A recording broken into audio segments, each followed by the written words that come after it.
ఇది దీంట్లో మన సెన్సార్ ఆఫీసర్ గారు ఏమి పాత్ర వహించారు? ఎక్కడి నుంచి వచ్చింది ఫోను? ఎక్కడి నుంచి ఆల్ ఆఫ్ ది సడన్స్ యాత్ర టు సెన్సార్ చేశారు? నేను 22వ తారీఖున లెటర్ పెట్టడం జరిగింది. నేను లెటర్ పెట్టింది కూడా నేను క్లియర్గా చెప్పా, it's the political movie. Chandrababu Naidu గారిని విమర్శించారు. చంద్రబాబు నాయుడు గారు ఇస్ పొలిటికల్ లీడర్, 14 సంవత్సరాల సీఎం. ఆయన కించపరిచారు. లోకేష్ గారిని కించపరిచారు. Is a star. ఆయన పవన్ కళ్యాణ్ గారిని కించపరిచారు. అలాగే సోనియా గాంధీ జాతీయ పార్టీ సోనియా గాంధీ గారిని కించపరిచారు. ఆ ట్రైలర్లోనే కనబడుతుంది. దయచేసి ఇవన్నీ కూడా పరిణలోకి తీసుకోండి. ఈ పరిణలో తీసుకొని సెన్సార్ ఇప్పుడు ఆల్రెడీ దగ్గరికి ఎలక్షన్కి దగ్గరికి వచ్చింది కాబట్టి, ఎలక్షన్ నోటిఫికేషన్ దగ్గరలో ఉంది కాబట్టి ఆఫ్టర్ ఎలక్షన్ చెయ్యండి అని రిక్వెస్ట్గా మీకు పెట్టడం జరిగింది. పోనీ అది ఆల్ ఆఫ్ అవన్నీ మీరు పరిగణలో తీసుకున్నారా లేదా? సెన్సార్ చూసిన తర్వాత ఓకే మీరు ఏదైనా పరిగణలో తీసుకున్నారు. మీకు సెన్సార్ 70 సినిమాలు ఉంటుండగా ఆ 70 సినిమాలని చిన్న సినిమాలను పెద్ద సినిమాలను ఆ ఆర్డర్లో కాకుండా ఇది all of the sudden cinema చూడటానికి కారణం ఏమిటి? మీకు సెంట్రల్ నుంచి ఫోన్ వచ్చిందా, స్టేట్ నుంచి ఫోన్ వచ్చిందా, లేకపోతే ఇంకేమైనా ఇన్ఫ్లుయెన్స్ వచ్చిందా, ఏమొచ్చింది? నేను సెన్సార్ ఆఫీసర్ గారిని చాలా సూటుగా అడుగుతున్నా, అసలు సెన్సార్ చూసి ఇచ్చారా, చూడకుండా కూడా ఇస్తున్నారా సర్టిఫికెట్? సెన్సార్ అనేది ఇండివిజువల్ బాడీకి కాకపోతే సుప్రీంకోర్టు గైడ్లైన్స్ ఉన్న గైడ్లైన్స్ ప్రకారం మనం చేయాల్సిన బాధ్యత ఉంది. అవన్నీ కూడా మీరు ఈరోజు పట్టించుకోకుండా చిన్న సినిమాలను ఇబ్బంది పెట్టి ఈరోజు మొత్తం అందరినీ కూడా తొంగలో తొక్కి ఈ సినిమా చేయడానికి కారణాలు 2 ఉంటాయి. ఏపీ గవర్నమెంట్ మీకు డైరెక్ట్గా ఫోన్ చేసి ఇన్ఫ్లుయెన్స్ ఉపయోగించవచ్చు, వాళ్ళ మాట విని మీరు సెన్సార్ చేయొచ్చు. లేదా సెంట్రల్ గవర్నమెంట్లో మీకు అనురాగ్ సింగ్ ఠాగూర్ గారు డైరెక్ట్గా ఫోన్ చేసి మీ సినిమా చూడమని చెప్పి డైరెక్ట్గా మీ సర్టిఫికేట్ ఇచ్చేయండి అని చెప్పండొచ్చు. మీ గైడ్లైన్స్ని పక్కన పెట్టి సర్టిఫికేట్ ఇష్యూ చేయడం అనేది ఇది కరెక్టా?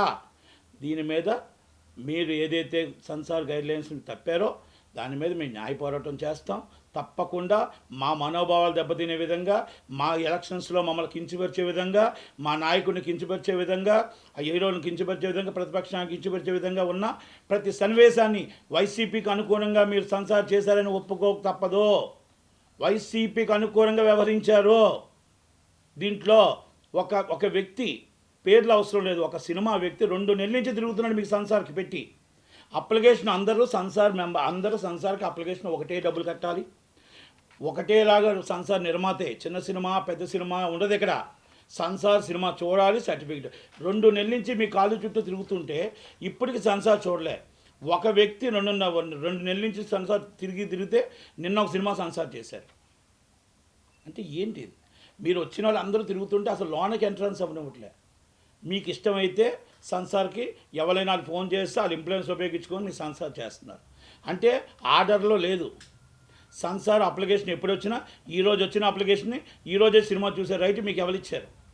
బిఫోర్ అప్లికేషన్స్ ఏమవుతున్నాయి అంటే ఇక్కడ ఆల్రెడీ మీకు కర్ణాటకలో సీఈఓ మీద ఆరోపణలు వచ్చాయి, బొంబాయి సీఈఓ మీద ఆరోపణలు వచ్చాయి, ఆల్రెడీ అరెస్ట్ అవ్వడం జరిగింది, ఏసీబీ దాడులు జరగడం జరిగింది. ఇక్కడ ఏ ఇన్ఫ్లుయెన్స్తో మీరు చేస్తున్నారు? ఇమ్మీడియట్లీ ఆపరేషన్ సస్పెండ్ చేయాలి, ఎంక్వైరీ కంటెస్ట్ చేయాలి. ఏ రైట్లో సినిమాలు చేశారు, ఏ రైట్లో పాత సినిమా మొత్తం టోటల్గా బిఫోర్ అప్లికేషన్స్ ఆపేసి యాత్ర 2 సినిమా సెన్సార్ చేయడానికి కారణాలు ఏంటి? అందరినీ కూడా మొత్తం టోటల్గా రాని ఆఫీస్కి ఎవరిని రానివ్వకుండా, ఆఫీస్కి అసలు వితౌట్ ఇన్ఫర్మేషన్ ఇవ్వకుండా, ఆ అప్లికేషన్స్ ఆర్డర్లో చూడకుండా సినిమా చేయడానికి ఆఫీసర్కి ఏం రైట్ ఉంది? కనుక ఆమె మీద ఇమ్మీడియట్లీ ఎంక్వైరీ కంటెస్ట్ చేసి ఆమెను ఇమ్మీడియట్లీ సస్పెండ్ చేసి ఈ సర్టిఫికేట్ని immediately central board censor chairperson ఆపాలి, చైర్మన్ గారు సెన్సార్ ఆపాలి, ఎట్టి పరిస్థితుల్లో సెన్సార్ ఆపాలి. మేము ఎందుకంటే సెన్సార్ ఆపమని కూడా మళ్ళీ 23 దగ్గరకు లెటర్ రాసాం. ఈ సెన్సార్ అయిపోయింది, ఈ సెన్సార్ సర్టిఫికేట్ని ఆపండి. ఎందుకంటే ఆల్రెడీ ఇష్యూస్ జరిగాయి, ఆల్రెడీ మా మనోభావాలు దెబ్బతిన్నట్టు ఆ ట్రైలర్లో ఉంది. కనుక సెన్సార్ చూడకుండా, సినిమా చూడకుండా కరెక్ట్గా సెన్సార్ చేశారు. ఇది మేము కరెక్ట్గా చెప్తున్నాం. ఎలక్షన్స్కి ఒక పార్టీకి ప్రయోజనం కలిగే విధంగా సపోర్ట్ చేస్తున్నారు.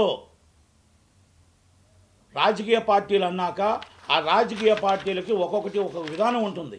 ఆ విధానంలో ప్రతిపక్ష పార్టీ ఒక విధంగా చెప్పుకుంటుంది, అధికార పక్షం ఒక విధానంగా చెప్పుకుంటుంది. చెప్పుకోవడంలో సినిమాలు తీయడంలో మేము తప్పని చెప్పట్లా. సినిమా తీయండి, మీరు ఏమైనా చేయండి. సోషల్ మీడియాలో మీరు ఒక వ్యక్తిని మన సీఎం గారిని తిట్టారని, లేకపోతే సీఎం గారిని అనరాని మాట అన్నారని మరి కేసులు పెడుతున్న సిఐడి వాళ్ళ మాటలేంటి, పోలీసు వాళ్ళ మాటలేంటి?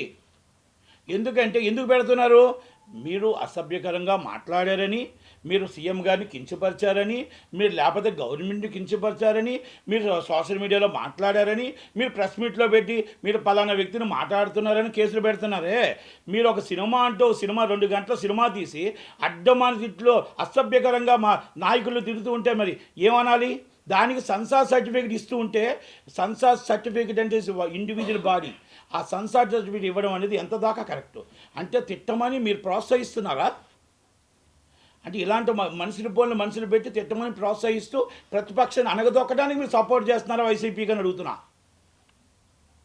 ఈ ఆఫీసర్ని ఇమ్మీడియట్లీ సస్పెండ్ చేయాలి, ఎంక్వైరీ కండక్ట్ చేయాలి, సెన్సార్ సర్టిఫికేట్ ఆపాలి. ఒకవేళ మేము ఆల్రెడీ మండే దాకా చూస్తాం, మండే దాకా కాకపోతే న్యాయ పోరాటం చేయడానికి మేము సిద్ధంగానే ఉన్నాం, న్యాయ పోరాటం చేస్తాం.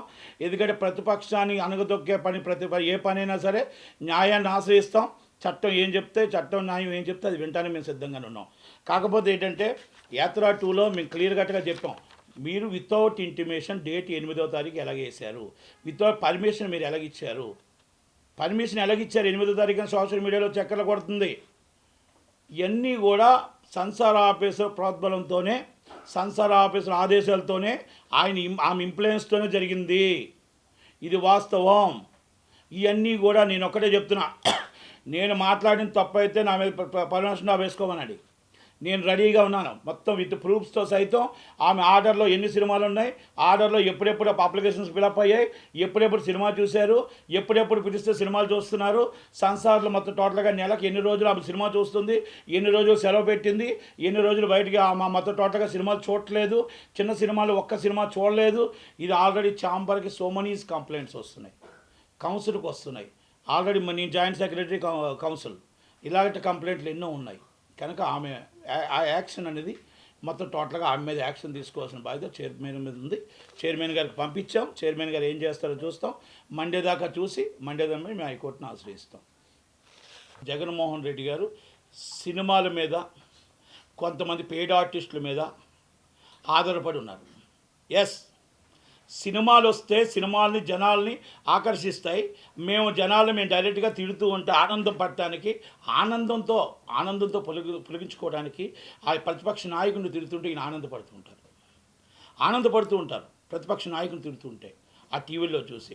అలాగే ఈ సినిమాలు ఆ విధంగా సినిమాలు తీసి సినిమాల్లో ప్రతిపక్ష నాయకులు కించపరుస్తూ, పవన్ కళ్యాణ్ గారిని కించపరుస్తూ మొత్తం టోటల్గా. మీకు భయం లేకపోతే మీరు మొత్తం జగన్మోహన్ రెడ్డి గారి ముఖం చూసి సినిమా ఓటేస్తారు అనుకుంటే మీరు ఎందుకంటే భయపడుతున్నారు? మీరు పవన్ కళ్యాణ్ గారు చంద్రబాబు గారు కలిస్తే భయపడతారు, వాళ్ళిద్దరూ కలిసి 175 నుంచి ఉంటారంటే కలబడతారు, మేము ఒంటరిగా ఉంటాం. మీరు ఒంటరిగానే వస్తారు, మీ వెనకాల ఎవరు రారు. మీకు ఎవరు నాట్ సపోర్టెడ్. మీరు తీసుకుంటానన్నా రారు. మీకు సపోర్ట్ చేస్తున్న బీజేపీ మీతో కలుస్తుందా చెప్పమానండి. మేము కలం కాదు, మీతో ఎవరు కలరు సార్.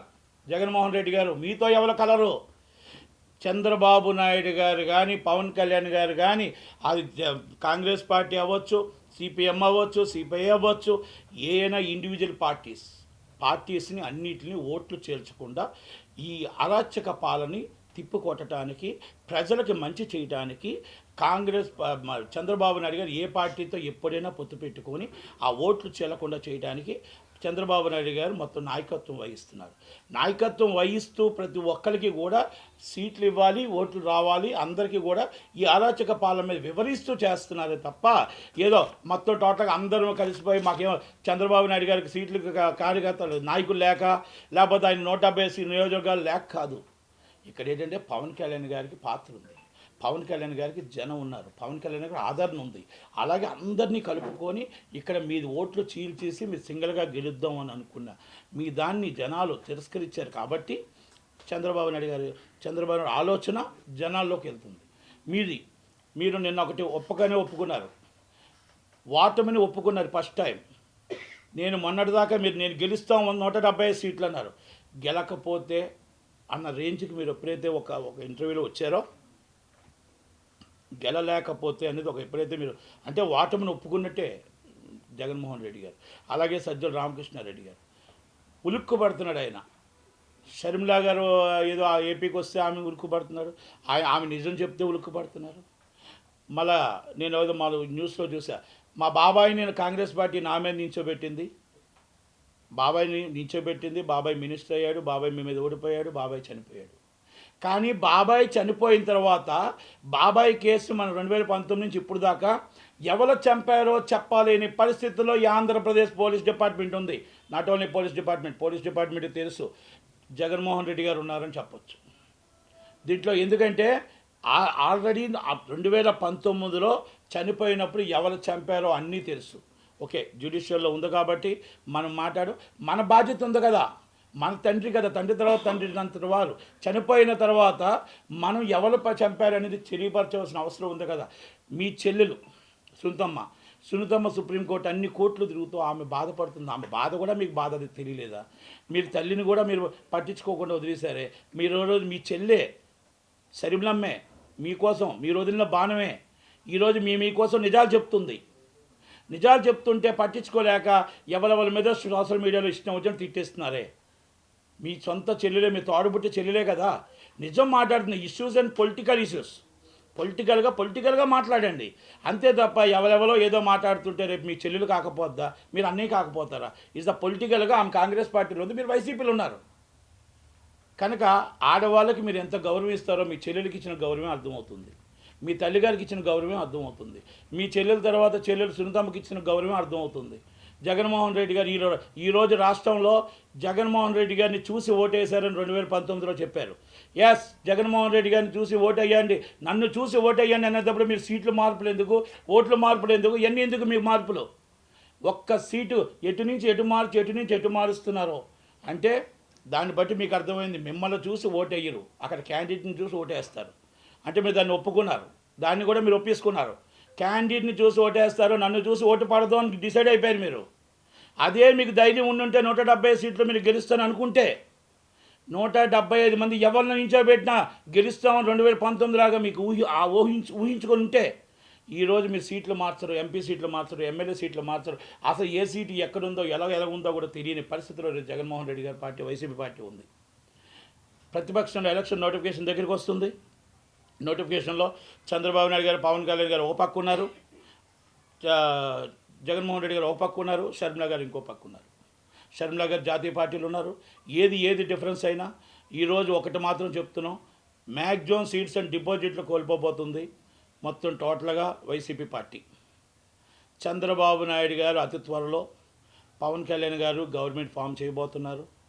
ఫామ్ చేసిన విషయంలో ఎట్టి బస్సులో డౌట్ లేదు, ప్రజలు డిసైడ్ అయ్యారు. ప్రజలు చంద్రబాబు రావాలి అని.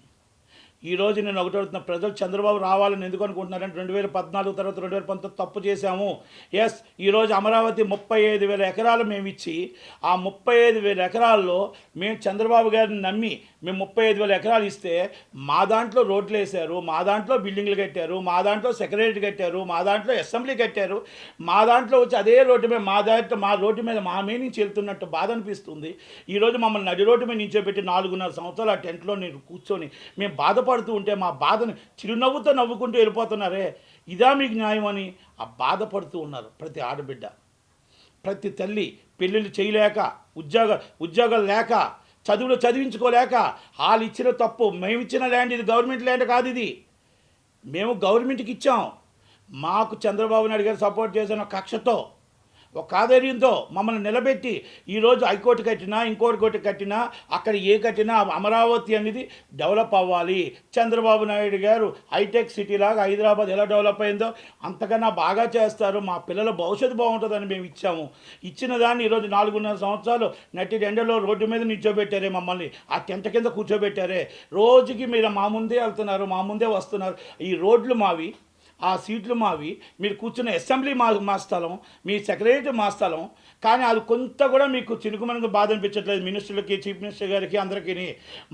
మా దాంట్లో మీద వెళ్తూ మాకు అక్కడ అమరావతి కాకుండా ఎలా కట్టిన బిల్డింగ్లు అన్నీ కూడా ఇది ప్రజల సొమ్ముని నాశనం అయిపోయింది, మా స్థలం రోడ్డు సర్వనాశనం అయిపోయి మేము రోడ్డు మీద పడ్డామని ఒక బాధ కూడా లేకుండా పోయింది జగన్మోహన్ రెడ్డి గారని ప్రతి ఒక్క ఆడబిడ్డ ప్రతి ఒక్కరు బాధపడుతూ ఉంటే ఆ బాధ నేను వెళ్ళి చూసిన తర్వాత నిజంగా అనిపించింది.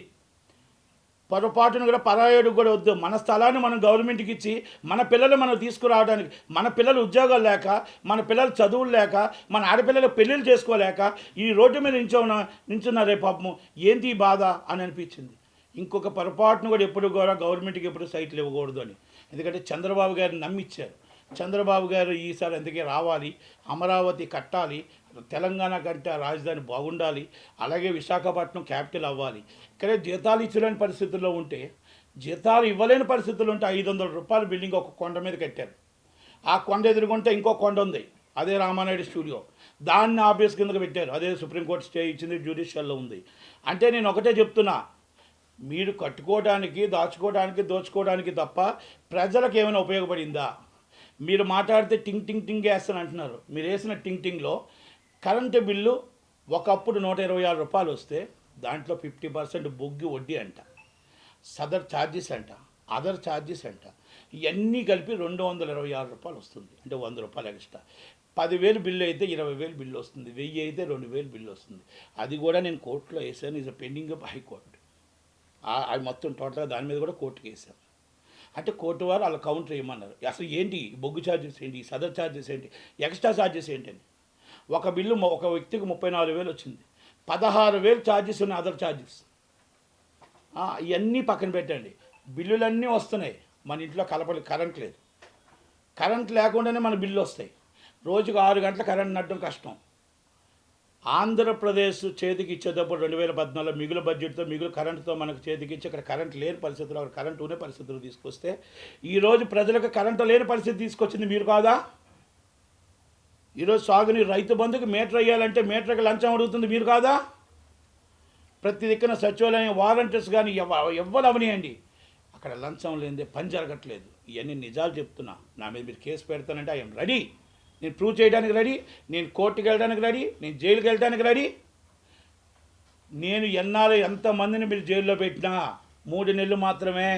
4వ నెలకు చంద్రబాబు నాయుడు గవర్నమెంట్ వస్తుంది, నిజాలేంటో ఉంటుంది, న్యాయం తెలుస్తుంది, న్యాయ పోరాటం చేస్తామే తప్ప మీకు భయపడి దాక్కొని, మీకు భయపడి దూరంగా ఉండడం అది జరగని పని. ఎందుకంటే జగన్మోహన్ రెడ్డి గారికి అడుగుతున్నాం, ఇవన్నిటిలో మీరు అడుగుతున్న ప్రశ్నలకి ఒక్కదానికి, మీరు రాజధాని ఎక్కడ కట్టారు, మీరు కట్టుతున్న ఇల్లు ఆల్రెడీ కొండ మీద ఉన్న ఇల్లు ఎందుకు కట్టారు, ఎప్పుడు దిగుతున్నారు, నోటిఫికేషన్ ఇంకా నెలలోనే వస్తున్న సమయంలో, ఇదంతా ప్రజల సొమ్ము మొత్తం టోటల్గా నాశనం అయిపోవడం కాదా? మీరు తిరుగుతున్న ఫ్లైట్లు ఏంటి, మీరు తిరుగుతున్న లగ్జరీ కార్లు ఏంటి, సామాన్య ప్రజలకు రోడ్లు లేవు, మీరు మాత్రం ఫ్లైట్ పైనుంచి వెళ్తున్నారు, హెలికాప్టర్ పైనుంచి వస్తున్నారు. మీ కింద నుంచి వెళ్తున్న వాళ్ళందరూ మా బళ్ళు షెడ్లోకి వెళ్ళిపోతున్నాయి. మా రోడ్లు ఏమయ్యాయి, మా పంచాయతీ పనులు ఏమయ్యాయి, మొత్తం టోటల్గా ఇసుక డబ్బులు ఏమయ్యాయి. ప్రతి ఒక్కరు 5 సంవత్సరాల క్రితం వచ్చిన ఎమ్మెల్యే 200 కోట్లు సంపాదించాడు, సర్పంచ్ 200 కోట్లు సంపాదించారు, ఎంపీలు ఎమ్మెల్యేలు. ధైర్యం ఉందా? ఎంత సంపాదించారో మీకు ఉందా? లెక్కలు ఉన్నాయా? డిబేట్కి వస్తారా? ఏ ఎంపీ అయినా ఎమ్మెల్యే అయినా ఎక్కడెక్కడి నుంచి అప్పుడు ఎంత ఉంది, ఇప్పుడు ఎంత ఉందో తీద్దాం రండి. ఇది జగన్మోహన్ రెడ్డి గారికి అన్నీ తెలుసు, అన్ని విషయాలు తెలుసు. కానీ ఎవరి మీద యాక్షన్ తీసుకునే పరిస్థితుల్లో అయింది. 2024 ఆయన పార్టీ రావాలి, పార్టీలో ఎట్టి పరిస్థితుల్లో పార్టీ గెలవాలి, ఎన్ని 100 కోట్లు ఖర్చు పెట్టిన పార్టీ గెలవాలి అని ఉత్తరాంధ్ర విశాఖపట్నం విజయనగరం జిల్లా బొత్స సత్యనారాయణ గారికి ఇచ్చారు. ఒకళ్ళు ఇక్కడ ఎంపీ, మీ ఫ్యామిలీలో ఒకళ్ళు అక్కడ ఎంపీ, మొత్తం ఎమ్మెల్యేలు మీరే, మొత్తం డబ్బులు మీరే పెట్టండి, విశాఖపట్నం గెలవండి. గతంలో ఇప్పుడు ఎంవీవీ సత్యనారాయణ గారికి మున్సిపల్ మినిస్టర్గా ఉండేటప్పుడు అక్కడ చర్చ్ ల్యాండ్ ఆల్రెడీ 2,000 కోట్ల ప్రాజెక్టు ఆయనే పర్మిషన్ ఇచ్చారు, ఆయన ఆయంలోనే. కనుక మీరు ఏమైనా చేసుకోండి, విశాఖపట్నంలో మీరు ఏమైనా చేసుకోండి, ఒక్కబోట్ ల్యాండ్లు ఏమైనా చేసుకోండి, చర్చ్ ల్యాండ్లు ఏమైనా చేసుకోండి, దేవాదాయ భూములు ఏమైనా చేసుకోండి, అక్కడ గెలవాలి. ఇది మీకు వదిలేసా, ఆ డబ్బు మీరే ఖర్చు పెట్టుకోండి. ఎంవీవీ సత్యనారాయణ నువ్వేమైనా కట్టుకో, ఏమైనా చేసుకో, ఇక్కడ ఫండింగ్ నువ్వే పెట్టుకోవాలి. ఇవన్నీ వాస్తవాలు. ఎవరైనా మాట్లాడితే దాన్ని పెట్టి మేము ఎదుర్కోవడానికి సిద్ధంగానే ఉన్నాం. ఇవన్నీ జనసేన పవన్ కళ్యాణ్ గారు మాట్లాడితే పవన్ కళ్యాణ్ గారి స్థాయి లేదు, కానీ ఆయన మాట్లాడతారు ఎంవీవీ సత్యనారాయణ. నా స్థాయి నీకు లేదు, ఆయన స్థాయి నువ్వెక్కడా? పవన్ కళ్యాణ్ గారి స్థాయి నువ్వెక్కడా? మొత్తం total security guard 1/2 kilometre security guard దూరంలోనే ఉండాలి ఆయన ఉన్న స్టేజ్కి. ఆయన కోసం నువ్వు మాట్లాడతావు. రోడ్డు ఎదుర్కొంటే ఈదు సూలు ఉందని రోడ్డు ఆపేస్తావు. ఇప్పటికీ రోడ్డు ఆపావు. ఈ ఆఫీసర్లు అందరూ ఏం చేస్తున్నారు? పార్టీ ఎటు ఉంటే అటు పార్టీ సపోర్ట్ చేయాలి. ఏమంటే జగన్మోహన్ రెడ్డి గారు సపోర్ట్. విజయసాయి రెడ్డి గారు, వైవి సుబ్బారెడ్డి గారు. ఆ రెడ్డి వెళ్ళారు, ఈ రెడ్డి వచ్చాడు, ఈ రెడ్డి వెళ్ళారు, ఆ రెడ్డి వచ్చారు. ఇక్కడ ఏముంది? ఎస్సీలు ఏమయ్యారు, బీసీలు ఏమయ్యారు, మైనార్టీలు ఏమయ్యారు, వీళ్ళందరూ ఏమయ్యారు, కాపులు ఏమయ్యారు, కమ్మోలు ఏమయ్యారు? మీరు ఏ పోస్టులో చూడండి, రెడ్డి వాసుదేవరెడ్డి గారు, మీరు ఆల్రెడీ సజ్జల రామకృష్ణారెడ్డి గారు, పొన్నవ సుధాకర్ రెడ్డి గారు, వైవి సుబ్బారెడ్డి గారు, విజయసాయి రెడ్డి గారు, ఇంకా మనం రాజేందర్ రెడ్డి గారు, ఇంకెన్నో రెడ్లే ఉన్నాయి తప్ప ఒక్క ఎస్సీ ఎస్టీ బీసీ మైనార్టీలకు ఒక్కరికైనా సరైన స్థానంలో పోస్ట్ ఉందా అని అడుగుతున్నా. ఈ ఎమ్మెల్యేలు మినిస్టర్లు ఏవైనా ఒక్క రోజైనా జగన్మోహన్ రెడ్డి గారు మీరు అడిగారా అని అడుగుతున్నా. మీకు డైరెక్ట్గా సీఎం గారిని వెళ్ళి కలిసే ఉందా మీకు అందరికీ? పోనీ వెళ్ళగలరా డైరెక్ట్గా? మొన్నటిదాకా నేను ఎవరిని కలను అని ముళ్ళు కంచులు వేసుకున్న వ్యక్తి ఫామ్ హౌస్కి వెళ్ళారు. ఫామ్ హౌస్తో అక్కడితోనే అయిపోయింది. జనాలు ఆల్రెడీ గుడ్ బై చెప్పారు. ఆ సమయం దగ్గరే పడుతుంది, అది తొందరలోనే వస్తుంది. కనుక నేను ఒక్కటే అన్ని విషయాల్లో కూడా ఒకటే చెప్తున్నా, ప్రజలు నిర్ణయితులు, ప్రజలు ఆలోచన పరులు, ప్రజలు నిజంగా మీకు కరెంట్ వస్తుందా 24 గంటలు? మీరు ఓటేయండి వైసీపీకి. నిజంగా మీకు అన్నీ కూడా మొత్తం టోటల్గా అన్ని సౌకర్యాలు బాగున్నాయా? మీ రోడ్లు బాగున్నాయా? మీ ఎమ్మెల్యేలు బాగా పనిచేస్తున్నారా? మీ ఎంపీలు బాగా పనిచేస్తున్నారా? జగన్మోహన్ రెడ్డి గారు బాగా పనిచేస్తున్నారా? అన్నీ మీకు బాగుంటే మీరు ఓటేయండి. బాగులేకపోతే చంద్రబాబు నాయుడు గారు రాజధాని కడతారు, మీకు ఆర్థిక క్యాపిటల్ విశాఖపట్నం జరుగుతుంది, అలాగే మీకు హైకోర్టు కర్నూలుకు వస్తుంది, అన్నీ జరుగుతాయి. దయచేసి మన విశాఖపట్నం అభివృద్ధి జరగాలన్నా, ఆంధ్రప్రదేశ్ అభివృద్ధి జరగాలన్నా, తెలంగాణలో ఈరోజు అభివృద్ధి కోసం ప్రపంచంలో చెప్పుకుంటున్నారు ఎలాగో, అలా రావాలి అంటే చంద్రన్న రావాలి, పవన్ కళ్యాణ్ గారు రావాలి. కాబట్టి ఒక్కసారి జనాలు ఆలోచించుకోమని, అలాగే ఇలాంటి సినిమాలు మేము కూడా ఎన్నో తీయగలం, తీసే దమ్ము మాకుంది, చేసే దమ్ము మాకుంది. కానీ మీలాగా మేము తిట్టే టైప్ మాకు కాదు. కాబట్టి సోషల్ మీడియాలో పెయిడ్ ఆర్టిస్టులు పెట్టి తిట్టించడం, అలాగే మేము మామూలుగా సినిమాలు తీసి మేము ½ అన్ అవర్ తీయగలం, తుగ్లక్ పాలన తీయగలం, ఏపీ పాలన ఇవన్నీ తీయగలం. మా వల్ల బోల్డ్ ఉన్నాయి. మేము తీయాలంటే ఒక్కొక్కటి తీయాలి. రఘురామకృష్ణరాజు గారిని మీరు కొట్టింది తీయగలం, రఘురామకృష్ణరాజు గారు అరాచకం తీయగలం, మరి వైఎస్ వివేకానంద రెడ్డి గారు తీయగలం, కోటిగత్తి కేసు మీద తీయగలం, ప్రతిదీ ఉన్నాయి. కానీ తీసి ప్రయోజనం ఏముంటుంది అనేది ఒక్కటే, తీసి ప్రయోజనం ఏముంటుంది? మేము జనాలను నమ్ముకున్నాం. చంద్రబాబు గారు, లోకేష్ గారు, పవన్ కళ్యాణ్ గారు జనాల దగ్గరికి వెళ్తున్నారు. బాధని, కష్టాన్ని, 5 సంవత్సరాలు జరిగిన కష్టాన్ని మేము చేసుకుంటున్నాం. అంబటి రాంబాబు గారు, మళ్ళీ సంబరాల రాంబాబు గారు అని ఒప్పుకున్నారు. ఆయన ఒక సాంగ్ సృష్టి చేశారు. మీరు దీనికే పనికొస్తారు, పోలవరం ప్రాజెక్టు పనికిరారు. పోలవరం ప్రాజెక్టు జీవనాడి, పోలవరం ప్రాజెక్టుని సర్వనాశనం చేసి, పోలవరం ప్రాజెక్టుని ఈరోజు ఏమీ తెలియకుండా పక్కన పడేసి మీరు సంబరాలు చేసుకుంటున్నారు, అంబరాలు అంటున్నారు, ఏవైనా అంటున్నారు. రాంబాబు గారు, మీకు ఇరిగేషన్ మంత్రిగా మీరు ఉండడం అనర్హులు. రోజా గారు, మీరు ఈరోజు టూరిజం మంత్రిగా ఏం డెవలప్ చేశారు అంటే, ఉన్న టూరిజం గెస్ట్ హౌస్ అన్ని తీసి జగనన్నకు ఒక బంగ్లా కట్టించారు. అది మీ ఘనత. ఏం డెవలపింగ్ చేశారు? రాజమండ్రిలో ఎన్ని టూరిజం డెవలపింగ్ చేశారు, ఎక్కడెక్కడ టూరిజం చేశారు? అమర్నాథ్ గారి పోస్ట్ కాస్త పోయాయి. పరిశ్రమల శాఖ మంత్రి, ఆయన సీట్ ఎక్కడుందో ఆయనకు తెలియదు. 13 లక్షల కోట్లు వచ్చాయంటే 13 లక్షల కోట్ల, అది కోట్ల మామూలు అని తెలియదు, కానీ అవి ఎక్కడున్నాయో తెలియవు, అవి ఏం జరిగిందో తెలియదు. అమర్నాథ్ గారు ఈరోజు ఆయన కోసం మాట్లాడటం కూడా పాపం ఇప్పుడు, ఎందుకంటే ఆయన సీట్ ఎక్కడుందో తెలియదు. కనుక నేనేమంటున్నానంటే, వీళ్ళందరూ ఒక్కొక్కరు ఎవరి సీటు ఎక్కడుందో, ఎవరు ఉన్నా కూడా మినిస్టర్లు ఒక్కరు కూడా గెలరు. ఈరోజు గెలిచే పరిస్థితుల్లో లేరు, వాళ్ళకి తెలుసు. ఎంపీలు కూడా రాజీనామా చేసి ఎందుకు బయటకు వచ్చారు?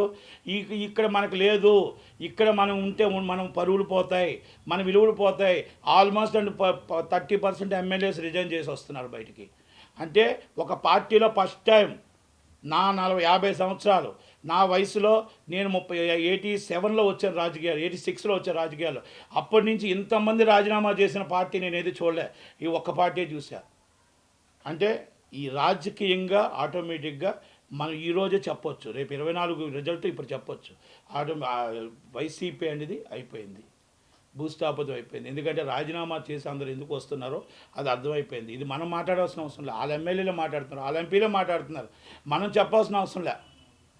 కనుక చంద్రబాబు నాయుడు గారు, పవన్ కళ్యాణ్ గారికి దగ్గరుండి ఒక్కసారి ఆలోచించి మీ విలువైన ఓటుని బూత్ దాకా తీసుకెళ్లవలసిన కార్యకర్తల బాధ్యత ఉంది. అలాగే జనసేన కార్యకర్తలు, టీడీపీ కార్యకర్తలు చిన్న అభిప్రాయ భేదాలు ఉండొచ్చు, ఏవైనా ఉండొచ్చు. కానీ ఈ పాలనని మనం సాగనంపాలంటే ప్రతి ఒక్కరు ఎవరవనండి, అది జనసేన క్యాండిడేట్ అవ్వచ్చు, టీడీపీ క్యాండిడేట్ అవ్వచ్చు, దగ్గరుండి కలుసుకొని అందరూ సమయవర్తంతో ఓటేసి గెలిపించి వాళ్ళు నిలబెట్టాలి తప్ప మీ కక్షలు కాందర్యాలతో మాకు ఆ సీటు వద్దు, ఆ సీట్లో మా క్యాండిడేట్ లేడు, ఈ సీట్లో మా క్యాండిడేట్ లేడు అనేది ఎక్కడ చేసినా కూడా ఓట్ ఈజ్ వాల్యుబుల్. ఒక్క ఓటు కూడా చాలా వాల్యూ ఉంది. దయచేసి జనసేన టీడీపీ కార్యకర్తలు అర్థం చేసుకొని కలిసికట్టుగా పనిచేసి ఆ క్యాండిడేట్ని గెలిపించాలని, ఎవరైనా అవ్వచ్చు, మేబీ అది చంద్రబాబు నాయుడు గారు పవన్ కళ్యాణ్ నిర్ణయించిన క్యాండిడేట్ని మీరు గెలిపించాలని కోరుకుంటూ నట్టి కుమార్, టీడీపీ సానుభూతి bro. Thank you very much. Thank you. ఆంధ్రాలో కాపులంతా ఎవరి వైపు ఉన్నారు? ఆంధ్రంతా కాపులంతా జనసేన చంద్రబాబు వైపు ఉన్నారు. జనసేన చంద్రబాబు వైపు ఉన్నారు. చంద్రబాబు వైపు ఉన్నారు. ముద్రగడ లేడుగా.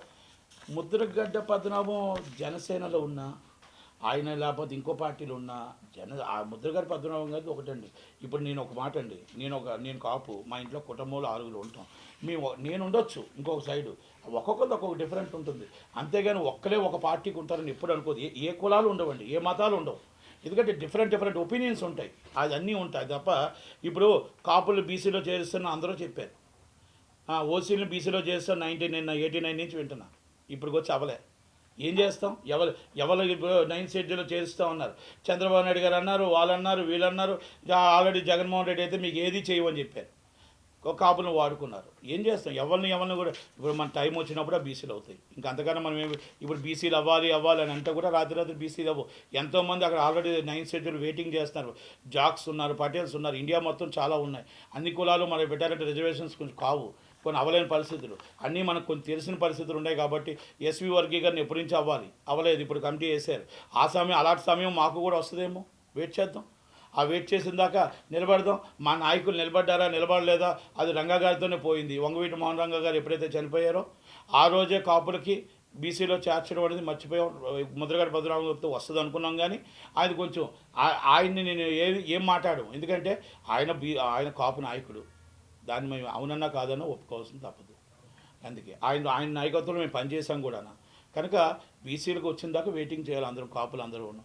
ఎవరో సపోర్ట్ చేయాలంటే ఎవరి ఇష్టం వాళ్ళకి సపోర్ట్ చేస్తారు. ఎవరికి నాయకత్వం న్యాయం జరుగుతుందనేది సపోర్ట్ చేయాలి. కాపోడు సీఎంగా ఉండాలనేది కళ, అది కళ. అది ఇప్పుడు కాకపోతే ఎప్పటికైనా అవుతుంది అనేది నమ్మకం ఉంది. కాపోడు సీఎంగా రావాలనేది మాకు కళే, మాకేది ఎందుకు లేదు, ఉంది. కాకపోతే అది ఎప్పటికైనా వస్తుంది. ఈసారి చంద్రబాబు నాయుడు గారు సీనియర్ వ్యక్తి, ఎందుకంటే రాజధాని ఇవన్నీ ఉన్నాయి కాబట్టి పవన్ కళ్యాణ్ గారు కూడా అన్నీ కూడా ముందు ఎలక్షన్ గెలిచిన తర్వాత ఎవరు ఏంటనేది నిర్ణయిస్తారు. కనుక చంద్రబాబు నాయుడు గారు సీఎం, భావితరాల నాయకుడు లోకేష్ గారే, దాంట్లో నో డౌటు. షర్మిల గారి పార్టీ జాతీయ పార్టీ, కాంగ్రెస్ పార్టీ. మేము మాట్లాడుతుంది టీడీపీ చంద్రబాబు నాయుడు గారి కోసం, టీడీపీ జాతీయ ఉపాధ్యక్షుడు లోకేష్ గారి కోసం, అలాగే జనసేన పవన్ కళ్యాణ్ గారి కోసం. షర్మిల గారితో మాకేం సంబంధం ఉంటుంది చెప్పండి? ఆమె ఓట్ల శాతం, ఆమె ఒక్కటి వినండి, మొత్తం కాంగ్రెస్ ఓట్ బ్యాంక్ అంతా వైసీపీకి వెళ్ళింది. వైసీపీకి వెళ్ళిన ఓట్ బ్యాంక్ అంతా వైసీపీ గవర్నమెంట్ ఫామ్ చేసింది. అది ఆ రోజు రెండు రాష్ట్రాలు విభజించడం వల్ల అవ్వచ్చు, లేకపోతే వైసీపీ మన వైఎస్ఆర్ కాంగ్రెస్ పార్టీ పెట్టడం అవ్వచ్చు, అన్నీ వెళ్ళాయి. ఇప్పుడు మళ్ళా పూర్వవైభవం రావడానికి రాహుల్ గాంధీ గారు ఏదో ప్రయత్నం చేస్తున్నారు. దాంట్లోనే రాజశేఖర్ గారి బిడ్డలు ఇద్దరు, ఒకటి రాజన్న బిడ్డలు ఇద్దరు, ఒకటి జగన్మోహన్ రెడ్డి గారు ఒక పార్టీలో ఉంటే ఆమె వచ్చి సేమ్ కాంగ్రెస్ పార్టీలో ఉండి మళ్ళీ లాగుతుంది. కనుక కంపల్సరీ కొన్ని సీట్లు రావడానికి అవకాశాలు ఉన్నాయి. ఓట్ల శాతం వైసీపీ నుంచి మొత్తం టోటల్గా మ్యాక్సిమం ఓట్ల శాతం కూడా రావడానికి అవకాశాలు ఉన్నాయి. ఎందుకంటే ఏ శాతం అయితే కాంగ్రెస్ శాతం అటు వెళ్ళిందో వైసీపీ నుంచి మళ్ళీ కాంగ్రెస్కి వస్తుంది. టీడీపీకి జనసేనకి ఏముండదు. జనసేనకి టీడీపీకి వాళ్ళ ఓటు బ్యాంక్ వాళ్ళకు ఉంటుంది అంతే తప్ప వీళ్ళకేం ఓటు బ్యాంకు, వీళ్ళ దాంట్లోంచి ఓటు బ్యాంక్ ఏమవుతుంది, వైసీపీ నుంచి ఓటు బ్యాంకు ఆమెకు శర్మలంకి వస్తుంది.